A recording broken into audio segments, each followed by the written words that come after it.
et la Bible le dit aussi, fut vierge jusqu'à ce que, dit le texte. Marie serait enfin contente qu'on ne lui attribue pas autant d'honneur, parce que Marie était une femme humble, qui n'aurait jamais voulu avoir autant d'importance, que des statues soient faites à son effigie, que des bougies soient allumées à son effigie, que des prières lui soient lancées. Jamais. Que des gens fassent des centaines de kilomètres pour se prosterner devant des fausses statues, de fausses représentations de la Vierge. Jamais elle n'aurait voulu autant d'honneur. Jamais, jamais. Elle appelait Christ son maître, comme les autres disciples. Oui, Dieu lui a fait grâce, comme à beaucoup de personnes dans la Bible. Mais elle n'aurait jamais voulu avoir autant de place dans le cœur des humains. Vous citiez Matthieu 1, le verset 25. Mais il ne la connut point jusqu'à ce qu'elle eût enfanté un fils, auquel il lui donna le nom de Jésus. Laissez-moi commencer, moi, par Matthieu 2, le verset 20. Et dit, lève-toi, prends le petit enfant et sa mère et va dans le pays d'Israël, car ceux qui en voulaient à la vie de l'enfant sont morts. Combien de temps Joseph et Marie sont restés en Égypte? Certaines sources parlent de 3 ans et 11 mois, d'autres jusqu'à 7 ans. Ce que je retiens dans cette parole de l'ange, c'est que Marie n'avait pas d'autres enfants. Elle n'était pas non plus enceinte.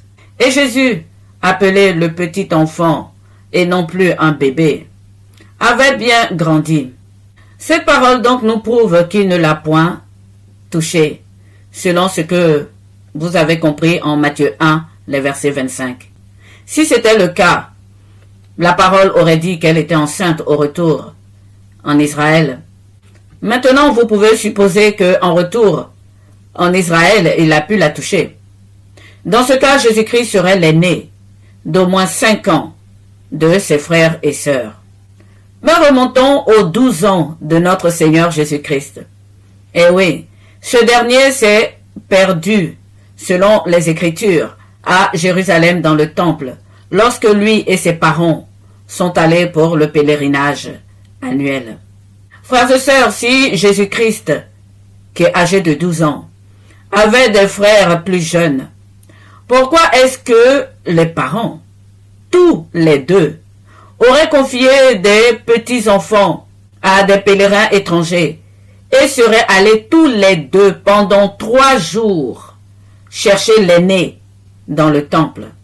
Si donc au retour d'Égypte, Marie et Joseph n'avaient pas d'autre enfant que Jésus, si à 12 ans, notre Seigneur Jésus-Christ n'avait pas de petits frères, c'est que les frères de Jésus sont les fils de Joseph et non de Marie. Et donc que ses frères et sœurs étaient des aînés et non des cadets. Revenons donc à Matthieu 1, 25. Joseph ne connaissait pas la Vierge Marie. Évidemment, à l'époque, les mariages étaient arrangés. Et il faut reconnaître que le cas de Joseph est assez exceptionnel. Sa femme est enceinte et il veut la renvoyer et Dieu envoie son ange intervenir. Joseph ne connaît guère Marie. Il ne la connaîtra qu'après son accouchement. C'est-à-dire qu'il saura en ce moment-là quelle est la Vierge des prophéties. Joseph et le peuple Israël connaissaient bien les Écritures et ils attendaient tous le Mashiach. Et donc après l'accouchement de Marie, l'arrivée des anges, la fuite en Égypte, Joseph a connu la Vierge Marie. Voilà ce que voulait dire cette parole. Ces prophéties de Michée 5, les versets 2, Isaïe 7, verset 14, Isaïe 9, verset 5, Matthieu 1, verset 23. Joseph connut en ce moment-là que la Vierge Marie, son épouse, est la Vierge qui devait enfanter. Croyez-vous qu'il la touchera autrement? Marie et Joseph n'ont pas eu d'enfant. Mais Joseph a eu une première épouse. Joseph était âgé, plus que Marie. Et il est décédé bien avant le ministère de notre Seigneur Jésus-Christ.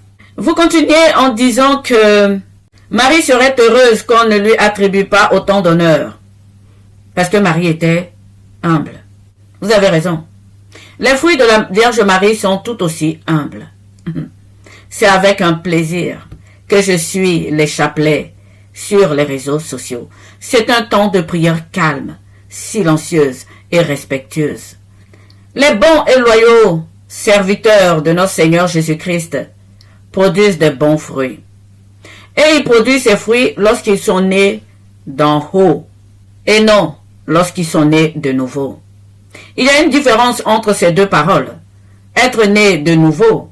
La Vierge Marie aurait reçu tous les honneurs en tant que mère du Sauveur. Mais elle a attendu qu'il meure, qu'il monte là-haut. Elle également, elle a attendu de mourir, de monter là-haut. C'est là-haut qu'elle est née de nouveau. Marie et Joseph, tous les deux, ont été des serviteurs inutiles. Ils ont ceint leur rein, ils ont servi le maître. Ils n'ont pas mis la main dans le même plat que le maître.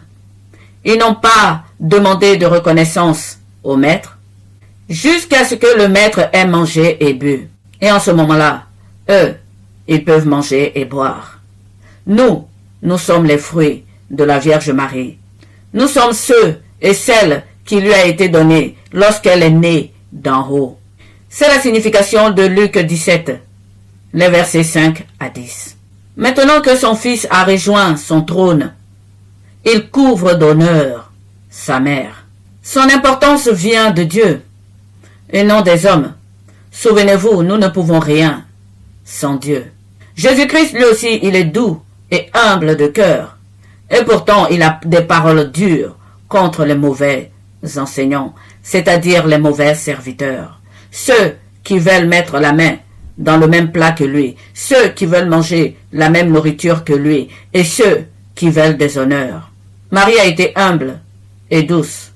Elle a été un simple serviteur, jusqu'à ce que notre Seigneur s'asseye sur son trône. Et maintenant, c'est au tour de Marie de manger et de boire. Quant aux bougies, les pèlerinages et les prières que nous adressons à Marie, cela participe au mystère de la piété. 1 Timothée 3, verset 16. C'est un mystère qui est grand. Je vous demande tout simplement de ne pas juger. Ce sont des pratiques de foi. Vous dites que Dieu lui a fait grâce comme à beaucoup dans la Bible.